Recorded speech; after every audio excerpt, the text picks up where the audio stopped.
the thing is it's really too late for the Invoker to swap into an Exort.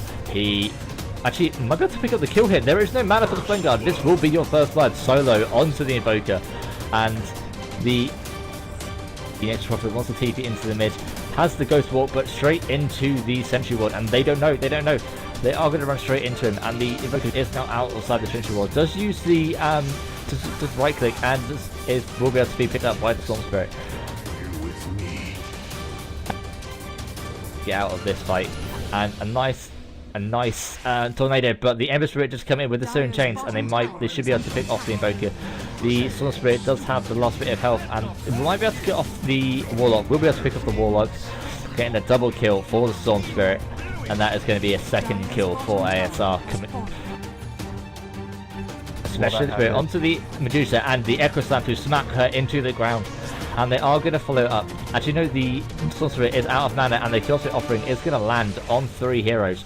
With the Fatal Bonds that is jumping between the Magnus and the Storm Spirit, they might actually fall here. Actually, no, the Magnus does fall before he is able to teleport back into the base. The Storm Spirit will live, but the Magnus does fall and lose the TP in the process. And the Ember Spirit is provide a buffer to the Abaddon. The Nature's Prophet is jumping in from the back line. We'll be able to pick off the Earthshaker.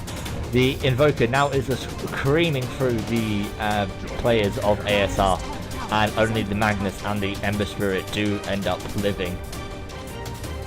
And what was actually the Ember Spirit will fall now to the Invoker, and even though the double chaotic offering, we now have the refresher up for the Warlock, who doesn't have enough mana. Puts out the second 4-man Golem, and that will be the final. This will be the Magnus. Oh, and here we are. Are we going to go take 2 on the kill of the Medusa?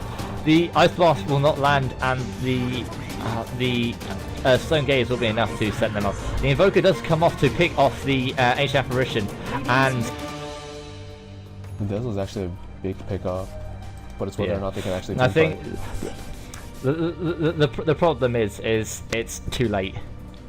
Like what I said in the draft is that it's make or break time at about 15-20 minutes for an Ember Spirit, and the Ember Spirit lost at minute 2 to this Invoker. I just want to say that the Magnus is for just a Shadow Amulet, and he's just sitting there in the middle. And this is going to be a next level play.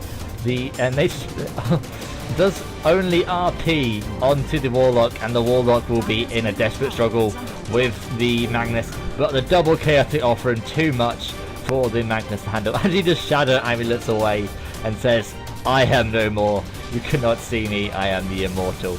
But they do send in the Storm Spirit after the Warlock. We'll pick off that kill, and now we get the rebuttal from the Nature's Prophet. We'll run in, chasing after the Magnus, and use that blink. We'll TP away, and we'll get out safely. Dire's middle barracks are under attack.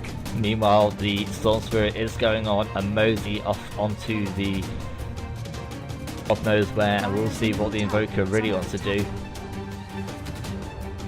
Dire's structures. The Dagon out from the Invoker. Just using that, okay, just to increase the damage out from the Dagon. Dire's middle barracks. Just disgusting damage, and there the Dagon level 4 out for the Nature's Prophet. Dire's middle barracks has fought the Radiant. And the Storm Spirit's gone exploring. Dire's The Storm Spirit just having fun. There we go.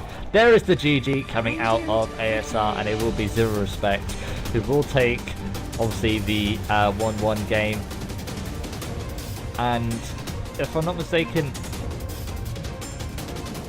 actually, neither, obviously the way the brackets work in the playoffs, neither of these teams are automatically relegated into the loser bracket.